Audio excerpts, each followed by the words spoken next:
Hey everybody, this is Cameron, and today I am talking with somebody that I have been wanting to talk with for a number of years now. So I'm thrilled to finally have him on as a guest, and that's Mr. Daniel Knox, and he is coordinating his third David Lynch retrospective at the Music Box Theater in Chicago. It's called David Lynch Moving Through Time. It's going to start on April 11th. He's going to have guests such as Mark Frost, Mary Sweeney, Dwayne Dunham, George Griffith, Richard Green, with more to be announced. And if there's more to be announced and the first person you're naming is Mark Frost, I can only imagine what he has in store for us. So, Daniel, thank you so much for joining me. I really, really appreciate it. So, what can you tell us about this year's event? Well, thanks for having me. This is going to be 10 days, and they are a packed 10 days. This is at the Music Box Theater in Chicago. I worked at the Music Box for 20 years as a projectionist.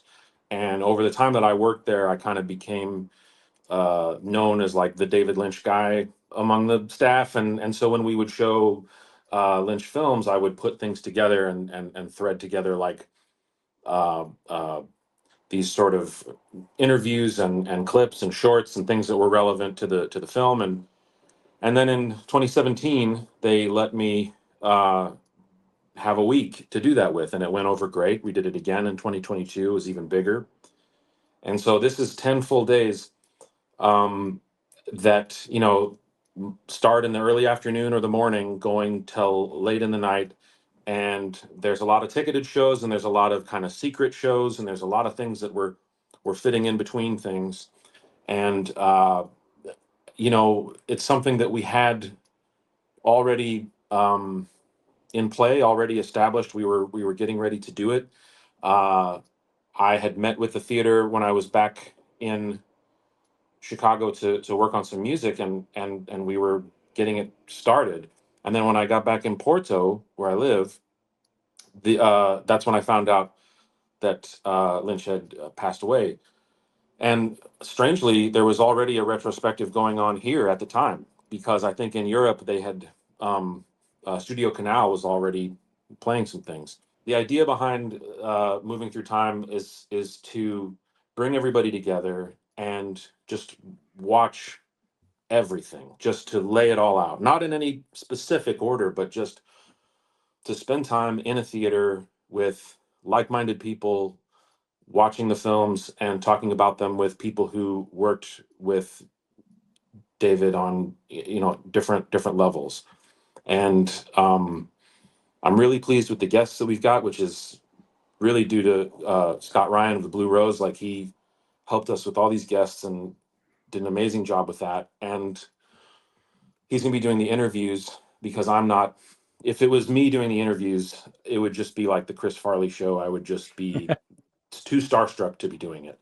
But I am going to be hosting and introducing every show, and each Lynch film will begin with a 20-minute pre-show of clips and interviews and shorts that I've cut together.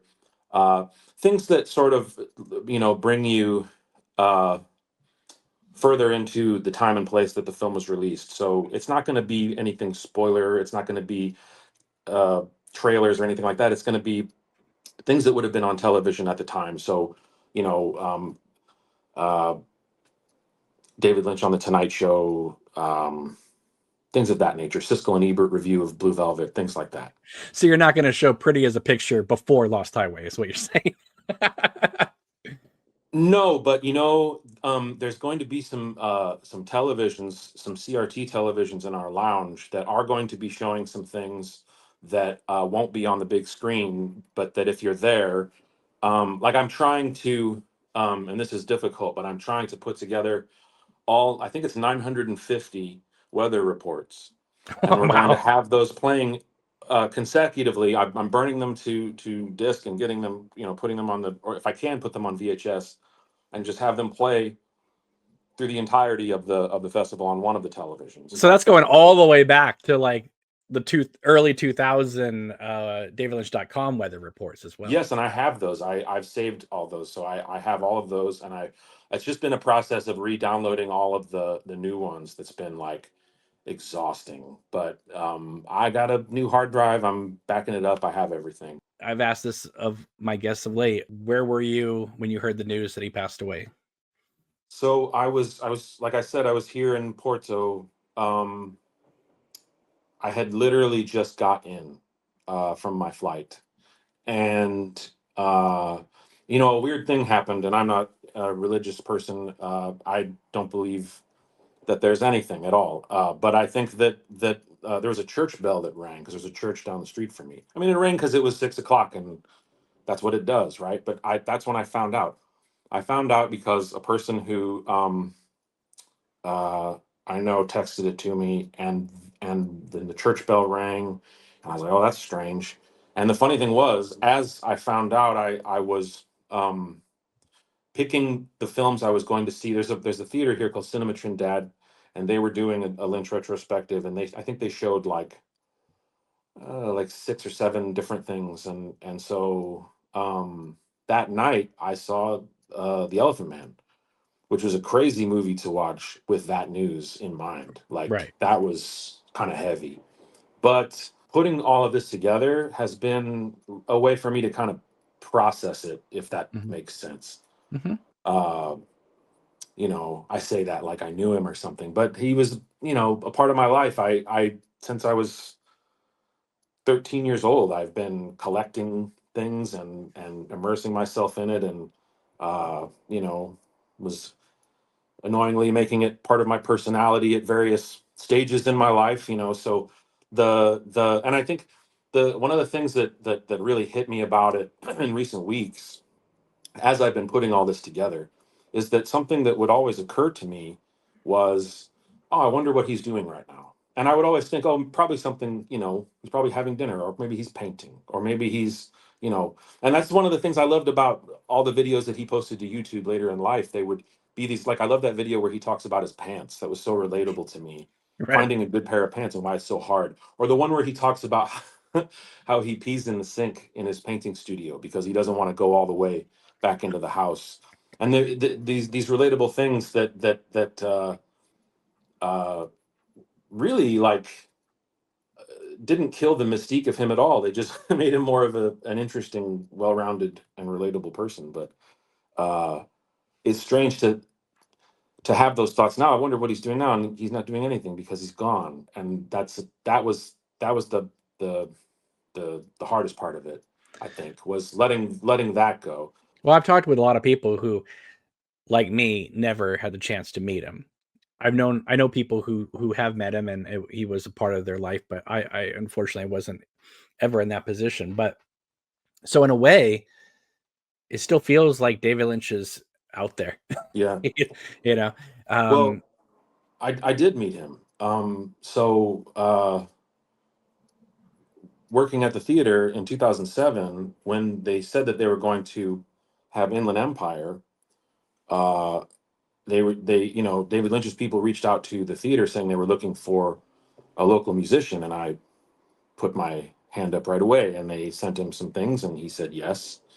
And we have an organ at the theater where they play for, our organist Dennis Scott plays for silent films, and on the weekends he's fantastic.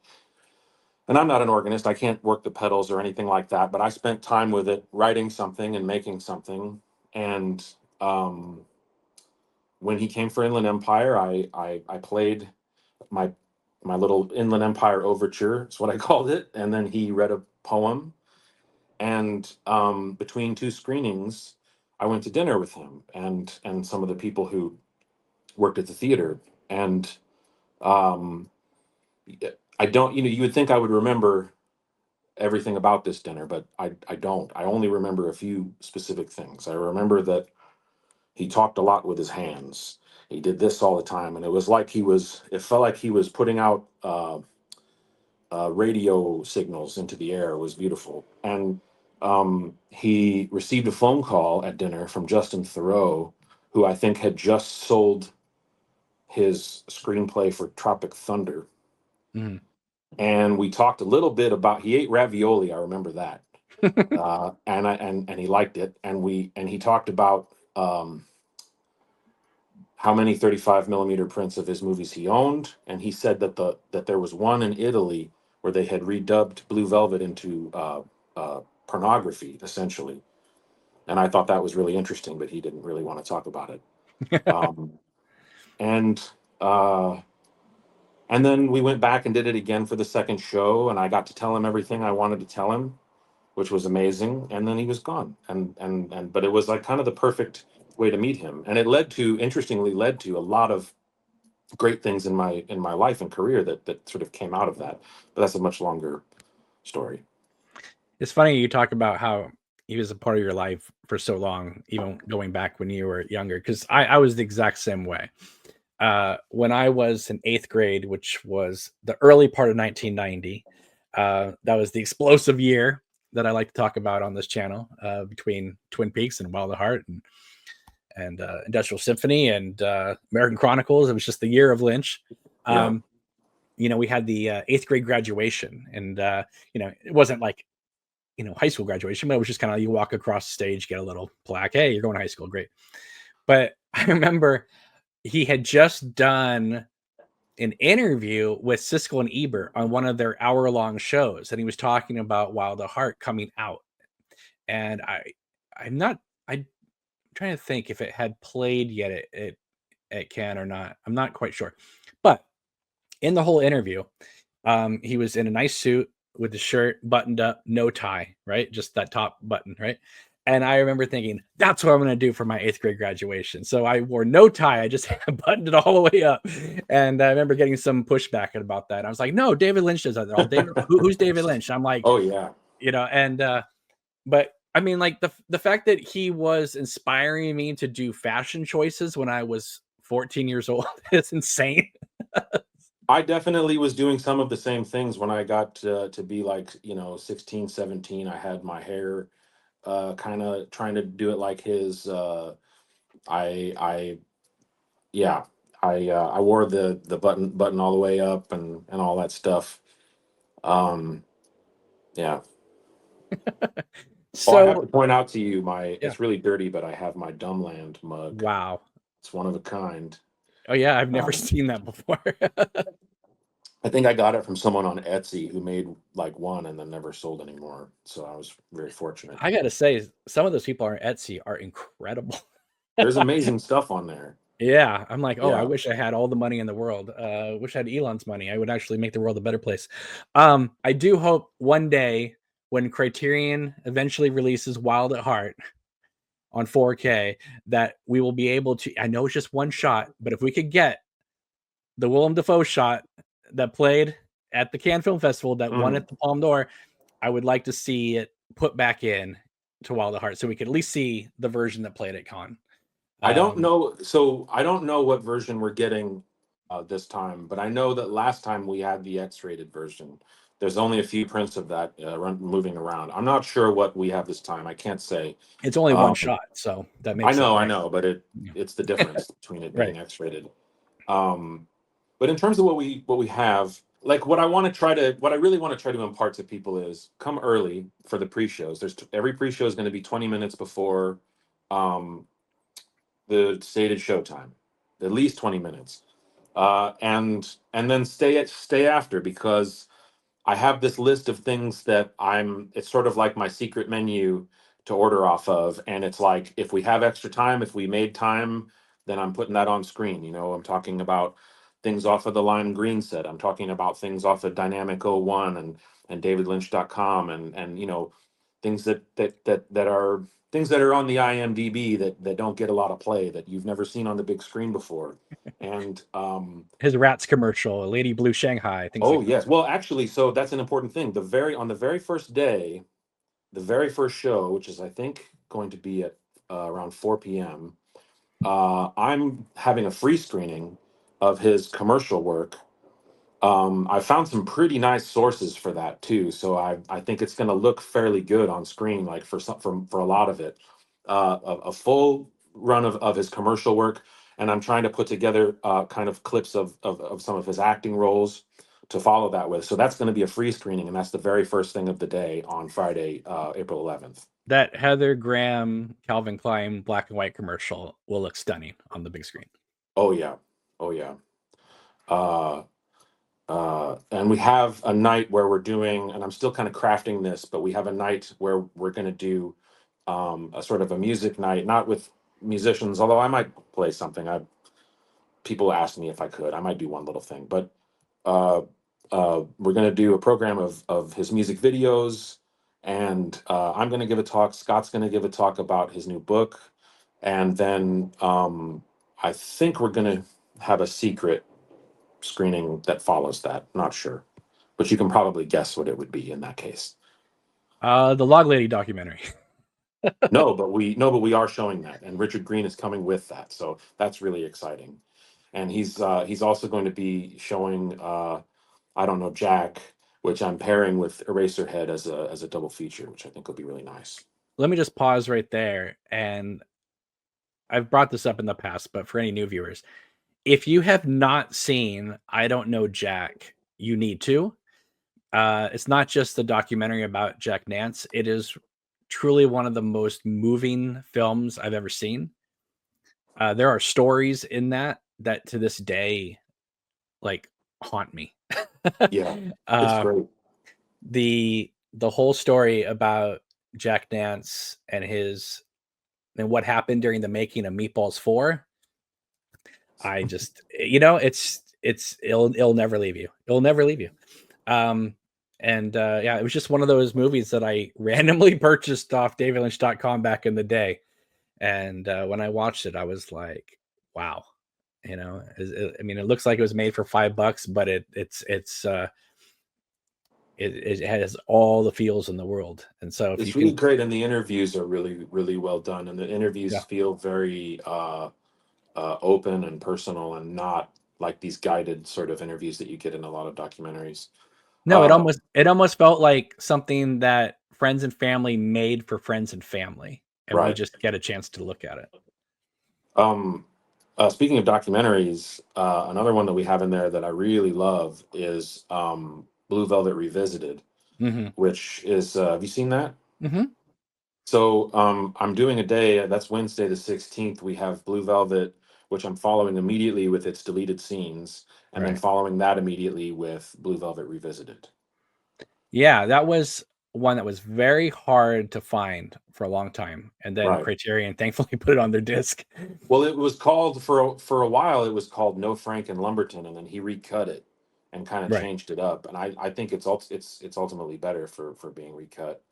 Yeah, But I'm yeah, really and pleased that we're going to get to show that with Blue Velvet and with the deleted scenes as a kind of a full day. it's also just a remarkable moment in time, right? Yeah. Because it's just like it's them on the set making it. Nobody has a clue really what Right. they're. I mean, obviously Lynch had an view of what he wanted to do, but he didn't know if it was going to be successful or lead to what. And here's a movie that comes out and basically shapes the rest of his career in many ways about which direction to go into, and to go into sort of the film noir horror coming of age kind of thing, and kind of ride that. And obviously without Blue Velvet, there's no Twin Peaks. Yeah. Yeah. Agreed. It feels like a soft launch of Twin Peaks in a lot of ways. Like it feels like all the elements are there and the origin is there. It really does feel like a way to kind of get where the genesis of that. I mean, before Fire Walk with Me, even as early as 1991, I was referring to Blue Velvet as sort of the prequel to Twin Peaks. And while they are obviously different characters, Jeffrey and Sandy really did feel like, to me, Cooper and Diane, right? Yeah. And so I always had it in my head that Laura Dern one day would be Diane, and then of course jump to uh I'm sure I'm not the only person who just assumed that Laura Dern was going to be Diane, but it just seemed inevitable. I was totally surprised by that, actually. Really? I really was. But I'm not, I've never been a theory guy. I don't really look for the answers. I love asking the questions. I love um wondering, but I don't bring myself to too many conclusions in his work. And I think that might be part of why I was surprised. And I think I love the suspension of disbelief about so many things. So there may be things that I intuit on some level, but actively block myself from really thinking about, because I just love letting it all wash over me. Of course, I think about it obsessively after the fact, but as I'm watching Sure. it, it's like I need to kind of clear my plate and just be with it. But it also could be because I'm not that quick. I don't know. So you've done these retrospectives before, so I have to ask you, not necessarily which film or work is your favorite, but Mm, which ones do you feel like really benefit from that big screen presentation? Because I've always maintained that if you've never seen Wild at Heart in the big screen, you must, especially if you yeah. crank it loud. And I'm Yes. going to assume that you guys actually play it Oh yeah. loud, because I've Oh yeah. seen it stream before where they have it low. No, no, no, no, no. It's got to be. It has to be every time Well, the match strikes, the seats should rumble. I just recently saw Blue Velvet on the big screen, and I was amazed how great that looks on the big screen. You wouldn't necessarily think so because it's in apartments and things like that, but the right. use of the widescreen and the space and seeing Frank at one side of the corner and Jeffrey over here, it really works. I think that well, so when one other thing I remember from Lynch being there was when, he asked me, because I was going to be projecting the Late Show. He asked me, what's the volume that you usually play things at? And I told him, and he said, play it 2 dB higher than that. So I always try to, push it as loud as we can go on his movies. Um, but what's the thing that I think benefits most from the big screen? I mean, the big epics like Wild at Heart and Fire Walk with Me, definitely, especially for that sense of scope and everything. But I also feel like um, Dumbland is a thing that I'm always fighting for. I'm always defending it. I'm always trying to put it further up. And it's one of the reasons that I'm pairing it with with his early short films, because to me, it's like the ridiculous and the sublime, and you have to have these things hand in hand. And I think that Dumbland is like, I don't even think he loved Dumbland that much, but I think everything is in it, like really truly, in the same way that you're talking about Blue Velvet, right? Like, to me, Dumbland has all of these elements of his work, and they're all in this very kind of like open way. Anyway, I won't go on about it, but I'll say that seeing Dumbland on a big screen with an audience Mhm. is fantastic, because you know it's so singularly funny, and you're with people who get that kind of humor, and it's a very different thing from watching it on the internet. It's really amazing to see this big kind of stupid thing in these little black and white lines come to life in front of all these people. That's one thing. Okay, that's not the best answer to that question, but that's an answer. um Well, let me pause you right there. I would assume then that the pilot episode of On the Air just kills with an audience. so you know what, we're showing on the air. We have the rights to show all of it, so we're going to do that as one screening, and so everyone's going to get to watch that. Now, whether I play it from a VHS tape or whether I play it from my Japanese Laserdisc, I don't Mhm. know. But that actually is really good. We did show one episode of that at the last, and that plays really well for the same reason. Right. So I I think got I think I think another thing that benefits from the big screen treatment is the straight story, yes. just because the seeing the imagery on that scale is really spectacular, and you're just not going to get that in any home entertainment system. I actually managed a movie theater that played that. Oh, did And you? yeah, and it was called the Dream Theater in Monterey, California. The band named itself after that theater, believe it or not. But that that movie was incredible on the big screen, and it moved a lot of people. Mary Sweeney's coming for the straight story, and I'm looking forward to hearing her talk about that. I also have the original screenplay that they published. I'm hoping to get her to sign that for me. But when I was young and I saw it in theaters, there was a gigantic cardboard cutout of it with him on the tractor and everything. And I and a friend of mine uh, successfully stole it from the lobby of the theater and got it on the train and got it into my apartment. It was too big to fit in my studio apartment. It was that large, and I had to eventually sell it because I was keeping it in the hallway of my apartment building, hoping that I would eventually move and be able to hold on to it. But that's the one, like, one of the white whales of my Lynch collecting that got away. So my white whale of my Lynch collecting that got away was I had a huge VHS cardboard standee for Wild at Heart, Wow. and Oh, it was Sailor and Lula, but on the side of it, it said, check out these other David Lynch films, and it had the VHS boxes for Eraserhead, Elephant Man, and Dune and Blue Velvet on the side. And it wasn't the wow. full box, it was just the front of the boxes, but it would look like there were 4 VHS boxes on the Oh, side. right. Like they were protruding from the. Yeah, and then it was Sailor and Lula in the poster with like, I believe it was like a pink or red, like cellophane streamer that went down and said Wild at Heart on it. And I had that, loved it. And then of course I'm in high school. I meet a girl who loves David Lynch, and I'm like, oh, I and you would think with the internet the way it is, I'd be able to find that and get it.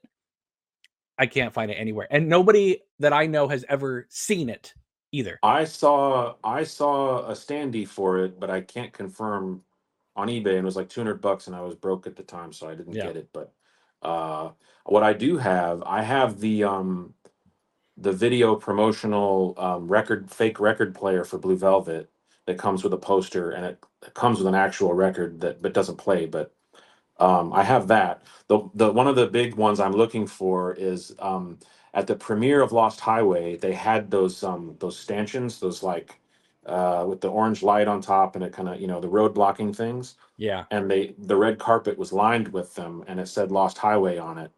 And I saw one once for sale, and I've forever been looking for it. But I I have had a some pretty good ones, pretty good Yeah, things. I had some friends that were running a movie theater that Lost Highway played in, and I have the I can't remember the word off the top of my head. The when you slot the words in front of on top of The the Mylar. the Mylar. I have the Mylar for Lost Highway. Oh, nice. Yeah, so I have it. I have that for Fire Walk with Me and one other, but I can't remember what it is. yeah. Um, I try to tell people all the time, like, going to the movies back then was such a different experience because, like, Fire Walk with Me didn't do well, but it still played for 2 months in my town. Like, it was there for two right, months. But every time I right, went to see it, it was like me and like 4 other people in the theater. And that yeah. was like the 8 o'clock show. So I can only imagine like nobody there all day long. And then, a few people show up. So Going to the movies in the '90s was a really special thing, and I wish I could go back in time and just see everything again. yeah. Now, maybe you can help enlighten us about this new kind of thing that's been happening at retrospective screenings. And I believe this happened at the Music Box, not with one of yours, but another screening of Fire Walk with Me.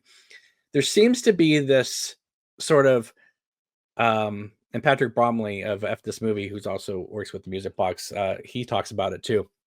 How there seems to be this kind of ironic laughter that comes from people who either are uncomfortable with the subjects or they just want to treat everything as irony now, and so they just laugh at everything. Like, I've been hearing that, like, the Laura and James scenes, just people just are howling with laughter all the time. and Right.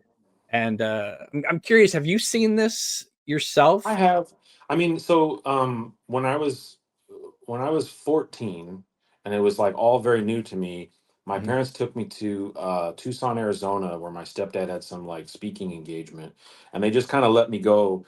And there was a theater that I found that was doing a double feature of Blue Velvet and Wild at Heart. I couldn't believe it, and I go and I watch both of the movies, and I'm so excited. I'm 14 years old. I'm a chubby 14-year-old kid, and I go, and everybody's cracking up. All the college kids, they're cracking up at everything in this, and I'm like so wounded by this and so hurt by it, and I believe, like, I kept shushing this girl behind me, this like good looking 20-year-old girl, and at the end of the movie she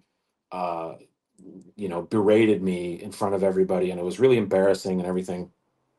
So I'm particularly sensitive to movie behavior, movie etiquette. I'm the guy who will go over and say something. I don't want to fight anybody in a movie theater, but I'll go over and I'll say something. I'll make it known, right?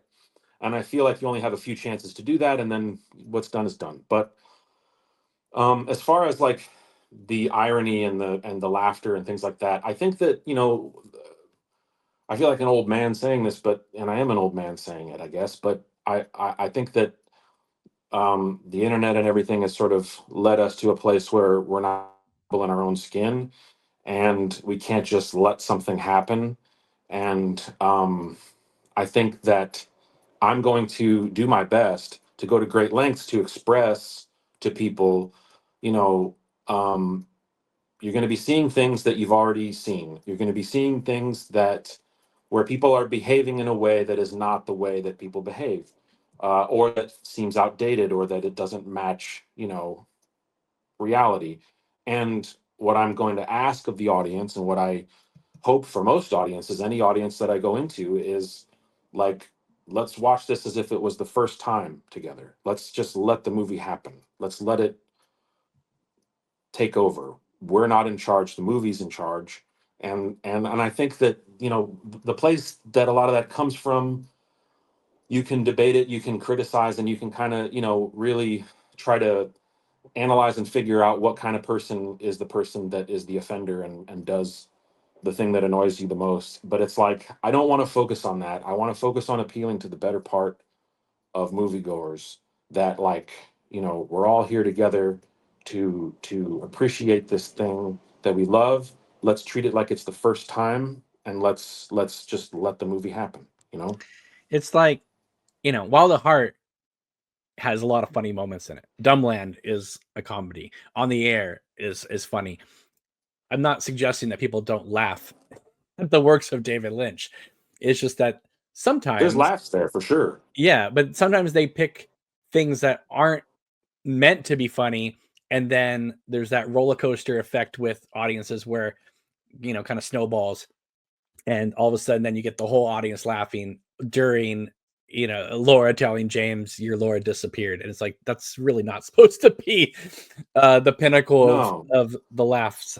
there's funny parts there, and there are laughs, and I don't think, I think it can be interpreted by some people that when you're scolding them, or that you're telling them, like, you know to sit and be quiet, and that's not the movie going experience. I think that is necessary. I just think that Let the movie, make you feel however you want. Just try not to destroy the experience for everybody in the theater. yeah, yeah, exactly. Now you have Dwayne Dunham there, and Mark Frost there, and George Griffith. Obviously, I'm going to assume George Griffith is there for Twin Peaks Part 8. Probably going to be. Oh, I don't know, maybe. Well, And unless you're going to well, surprise everybody and play season 3 from its entirety. well, there's gonna be some Twin Peaks. That's all I'm gonna say. And I will say also, though, that George is coming with his film From the Head, which Okay. is great, and he's gonna present that and talk about it as well. So that'll be the night before we have our Twin Peaks night. There That'd be is nice. one guest I want to mention, which is that on the Twin Peaks night, which is going to be Firewalk with Me, accompanied by a lot of stuff. Like, if you come on our Twin Peaks night, which is the 17th, a Thursday, uh, George is going to be there. We're going to have some other people, at least one other person there. But the guest that I'm very excited about, that I didn't announce last time, because I wanted it to be kind of a surprise when people walked in.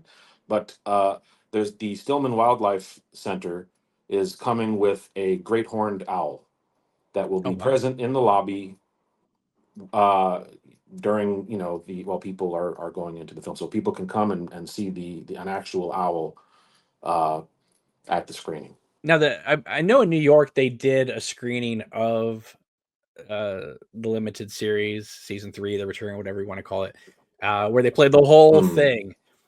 Is that something the Music Box would ever attempt to do, and just play the whole thing for 16 and a half hours?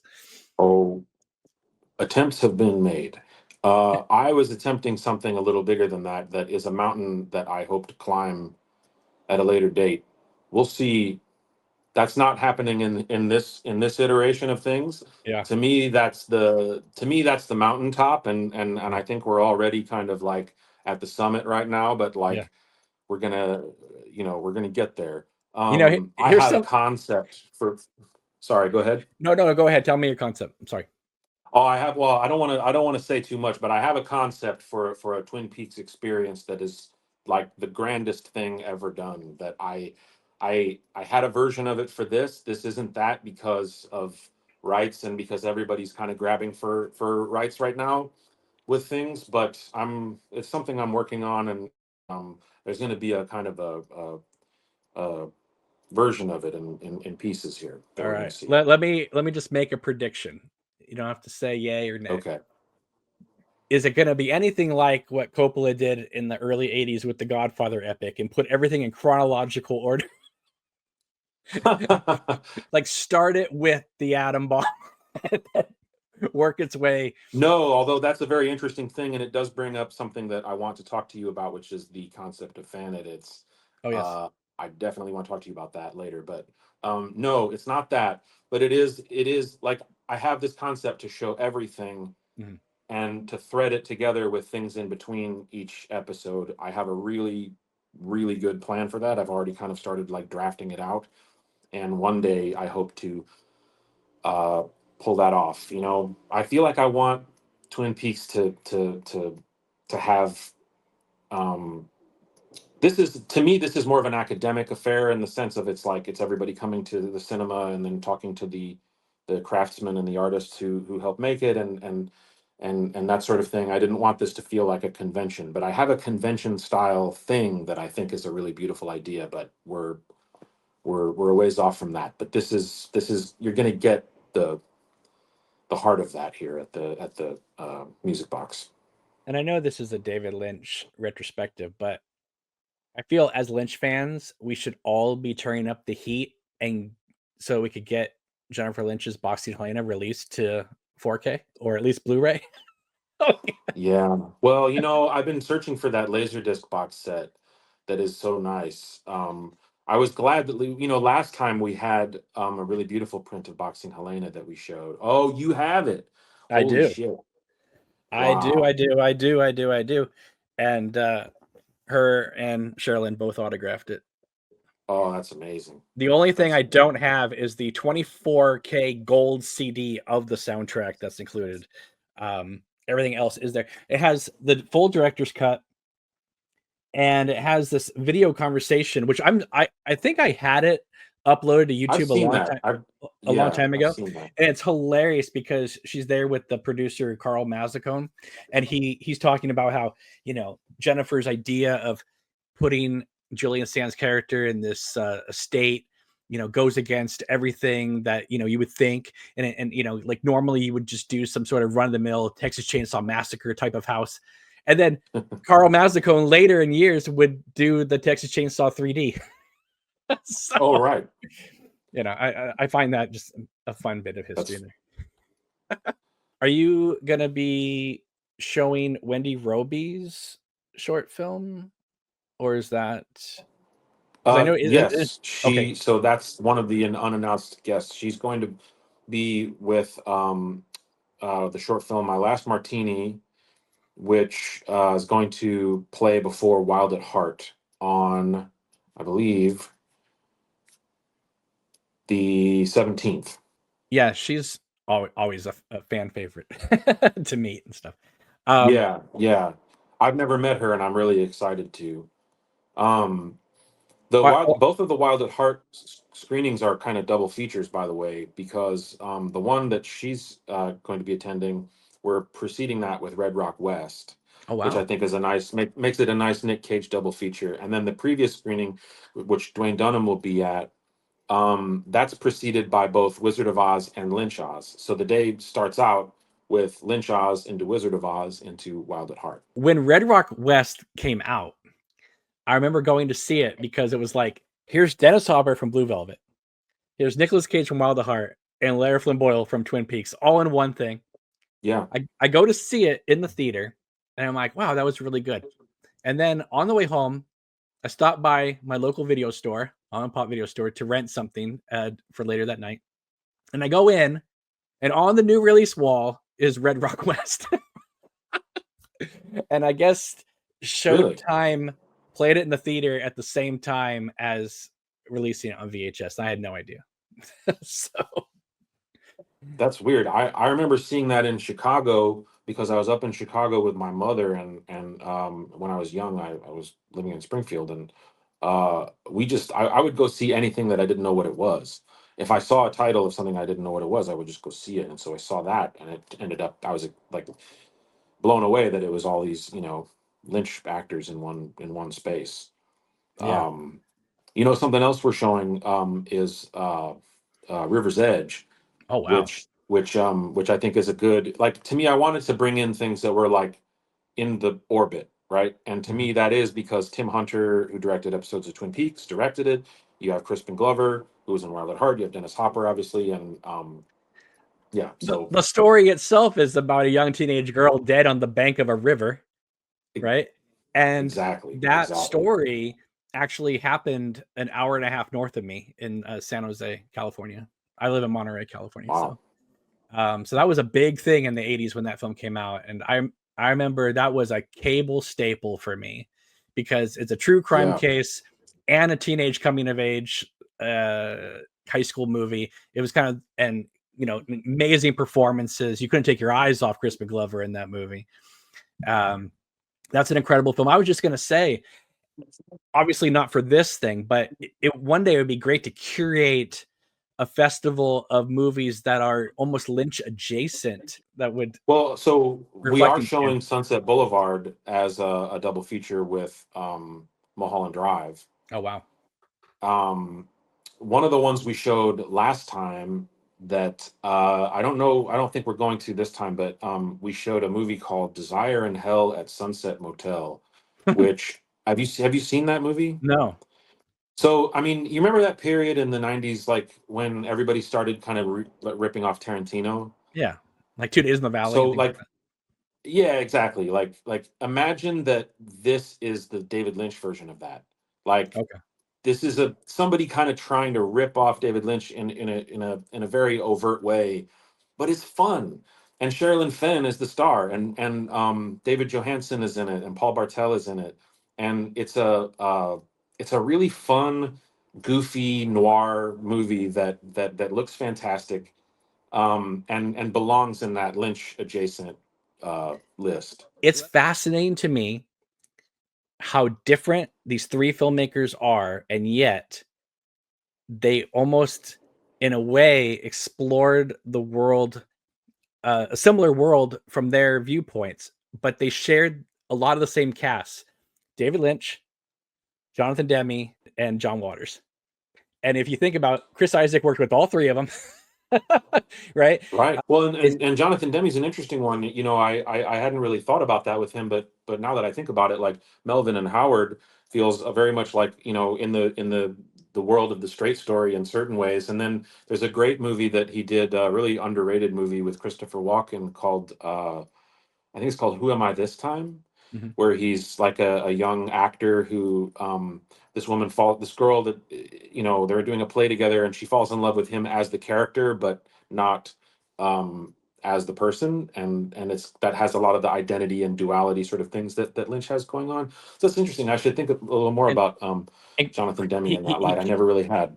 and he cast Chris Isaac as an FBI agent in Silence of the Lambs the year before Fire Walk with Me, right? So, Yeah, uh, and I yeah. always thought that with Twin Peaks and Silence of the Lambs coming out, that it felt like such a celebration of the FBI at that time. Like it was like that was the best recruiting thing you could ever do, is have behavioral science over here and Agent Cooper Oh over here. yeah. Something wild, for instance.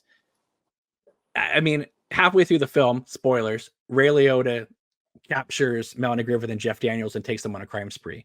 Well, guess what happens the Yeah. same year in Blue Velvet? Frank Booth captures Jeffrey Right, and right. Dorothy and takes them on a Well, crime spree. that's funny. I always say to people that, to me, the All American trilogy is these films in this order: Pee Wee's Big Adventure, Mhm. True Stories, Hmm. and Blue Velvet. Hmm. And to me, that tells a story of America from a certain time and place that feels very. I mean, I think they all came out within a year of each other. Sure. It's a very they have there's a lot of kind of 50s nostalgia with 90s quirkiness kind of to them, and to me that's like the perfect day and tonight um, triple feature that I hope to screen somewhere someday. I mentioned Boxing Helena earlier, but when are we ever gonna get a release of Zelly and Me? Like, I have a laser disc of it, and I mean, this is a movie that not only stars Isabella Rossellini, but co-stars David Lynch as the romantic lead of this movie, directed by Oh Tina yeah. Rathborn, who of course directed the Laura funeral episode in Twin Peaks.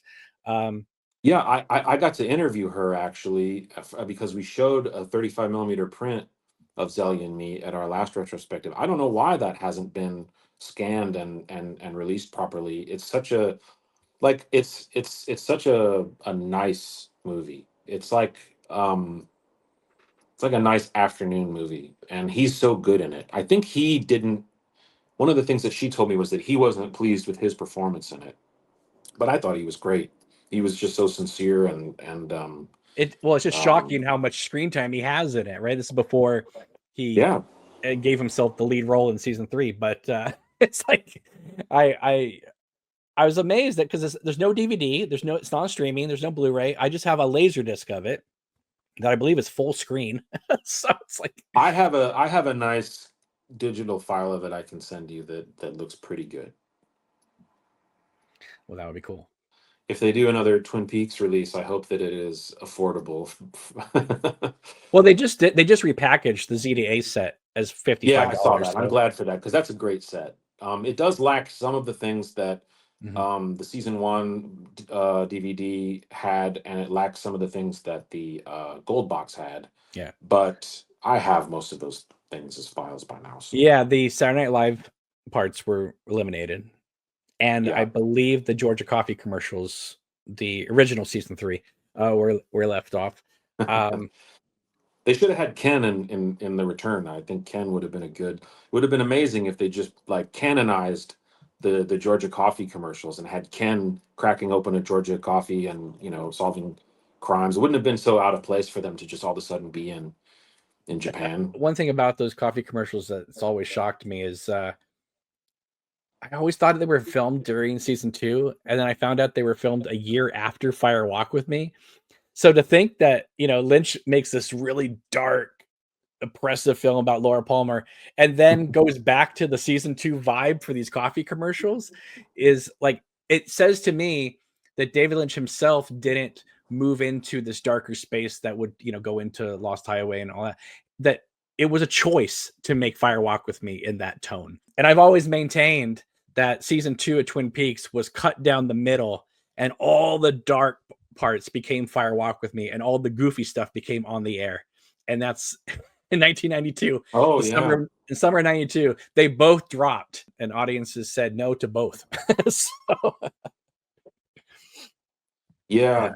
Well, I mean, in those opening moments where you're literally leaving a television set, I think it sure. says everything. Like um, I think that people were looking for pie and coffee, and then they got uh, not not that. But I love Firewalk with Me. It's my favorite. Um, it's my favorite film of his. It's my favorite movie. Period. At the time of Fire Walk with Me's release, Dana Ashbrook did an interview, and I can't not remember the magazine, but he said, "Yeah, with Fire Walk with Me, we got rid of all that UFO shit." I remember that being a direct quote, and I was like, "What?" Yeah, I kind of like would hope that they would get more into that. Like, I think it would have been interesting if he'd been able to make more Twin Peaks films like in that era and just keep it going. There was something, and I actually asked Mark Frost about this, and he didn't. He said it was rumor, but I don't remember where I saw this, but I read somewhere that like season three or something was, or a potentially another film, that they were going to make was supposed to start in the Nixon White House. And the reason I asked Mark Frost about that was because that seemed very much like a Mark Frost idea to me to bring it into that context. And he said he didn't know anything about it, but I when would I be saw, very interested. I loved all that handshaking stuff. I loved all the, you know, the White Lodge and all these things that they were getting into in season two that a lot of people complain about. Like, I love all that stuff. oh, absolutely. That, I mean, That UFO shit. yeah, exactly. Well, when I first saw Fire Walk with Me, and she's in the car with her dad, and the one armed man's coming up behind them in his Yeah. car, and at first you don't notice the one armed man; it's just this car coming up at all erratic. And I remember in the theater getting really excited because I thought it was Wyndham Earl coming up Oh behind them yeah. Wow. because he would have been already in town. And I thought, wouldn't that be insane if they just brought Wyndham Earl into this thing, and the way he was like Was he there screeching. before? Was he there before? I didn't know that. Yeah, Did because I know that? he had been setting up shop in that cabin. Yeah, Right. and I thought, oh my god, they're gonna bring Wyndham Earl into this thing. That would have been cool to have him show up like that. Yeah. Yeah, screaming at Leland Palmer in the middle of the road. Yeah. But if you go by the script, Laura Palmer is supposed to be walking to school, and then it was going to cut to Philip Jeffries, and then go back to her meeting Donna going to school. And what Lynch did was he lifted that Um, whole sequence and moved it up a year, right? And then it allowed it to say 1 year later, Laura Palmer. And that is why in season 3, Philip Jeffries is talked about being in 1989 because it was supposed to be 89 when they wrote Fire Walk with Me, but they forgot they moved it up a year to 88. But then oh again, wow. but now that Philip Jeffries is literally out of time and space anyway, it's like it doesn't really matter. But it Sure. was supposed to be 89. They moved it to 88, and then in season 3, they talk about that incident happening in 89. It's like, Interesting. I didn't know that. I didn't know that about the yeah. I guess that counts as a flub. is it really a flub? And it's Yeah, I mean you can explain it away like in Star Trek when, they can use yeah. all kinds of things to explain I something mean, away. to me, I go, where is our prequel story of David Lynch and David Bowie investigating Blue Rose cases? Yes, I would love like I mean, to me, what I would really love to see Hmm. is Twin Peaks the animated series. In Oh the yeah. in the style of Batman the animated series, something that maybe not I guess it wouldn't be for kids. You can't really do that. But I feel like Blue Rose Task Force the animated series or just Twin Peaks the animated series would be so good. All right, Daniel, is there anything else you would like to tease us about this upcoming event? Well, I just want to kind of blurt out a bunch of things. I just want to say, since this is coming out after the schedule is announced, we're showing on the air um, the whole thing. We got a double feature of Sunset Boulevard and Mulholland Drive with Mary Sweeney.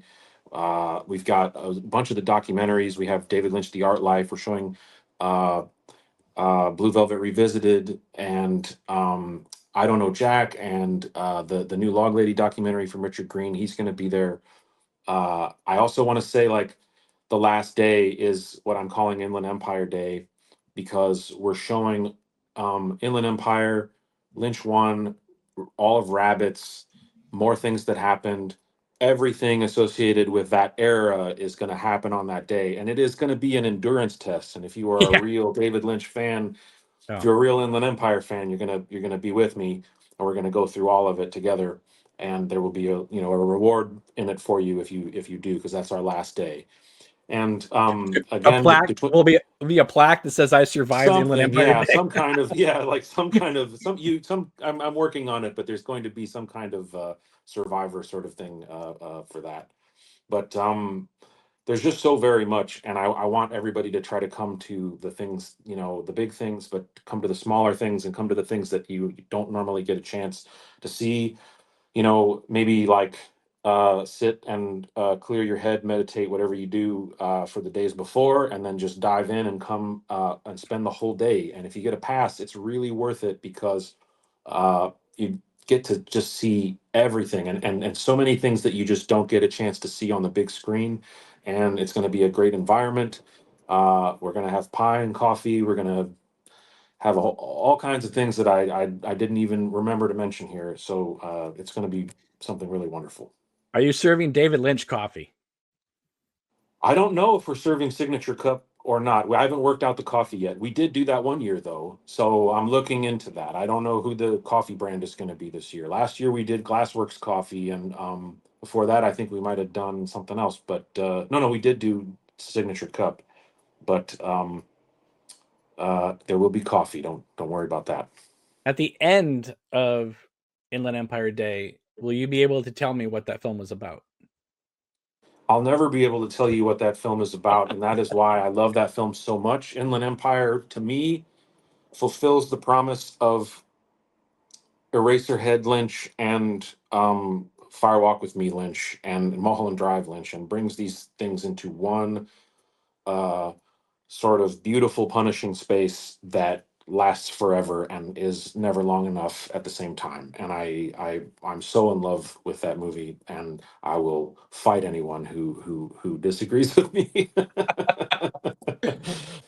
I always maintained that when he put it out through Criterion, I was hoping that he would have been like, you know what, screw it. Put all the more things that happen back in. Let's just release the 6-hour Inland Empire cut because only the hardcore people are going to be here anyway. Let's just go for it. But you know what? More things that happened is its own movie. Yeah. Like it's not a part of that movie. It's a parallel movie. That's what's so fascinating about More Things That Happened, and that's what's so fascinating about watching it after. Like to me, you got to watch. Rabbits, Ballerina. What else do I have that day? So much. You got to watch Lynch one, Rabbits, Ballerina, Industrial Soundscape, The Room to Dream Scene, Lynch 2, and then Inland Empire, and all of it. Why do you think the Room to Dream scene wasn't included, like on Because I the? believe so that came out as a I when there was this thing Avid um released this disc that you could order, and I ordered like 10 of them under different names so I could just have copies of it Right. for myself. But it was like a promo for Avid editing software, and I believe that was like Lynch doing screen tests. I'm going to Mm. ask Mary Sweeney that because I'm really interested. She appears in the promo section on that disc about it, but I believe that wasn't him in the full production mode of Inland Empire. I believe that was him starting to work in digital ways and experimenting. But to me, it really does fit the Inland Empire world. It's part of that orbit to me. All right. I guess my last question is, why Portugal? Oh, well, that's I'm a musician, and my music is more well liked by the British and the Portuguese, and I didn't want to live in England.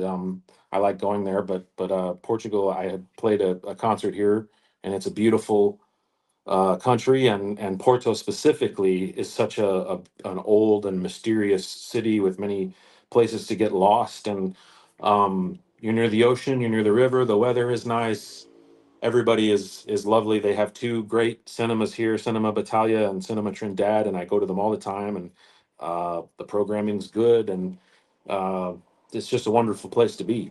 All right, Daniel, thank you again for joining me today. And make sure to check out the Music Box Theater in Chicago. This David Lynch retrospective, if it's anything like the ones that Daniel has put on before, this is going to be really incredible. Like I said, I wish I could go, but hopefully we'll be able to see some of the stuff online. And of course, other people will be going there and talking about how wonderful it is. So I'm looking forward to seeing all the reactions because I think there's going to be a lot of surprises and a lot of cool things for people to check out. So, Daniel, thank you again for joining me. I really, really appreciate it. Thanks for having me. I really appreciate it. As for anybody watching, if you haven't subscribed to this YouTube channel, please do give this video a big thumbs up. Have a wonderful day. Take care. Bye bye.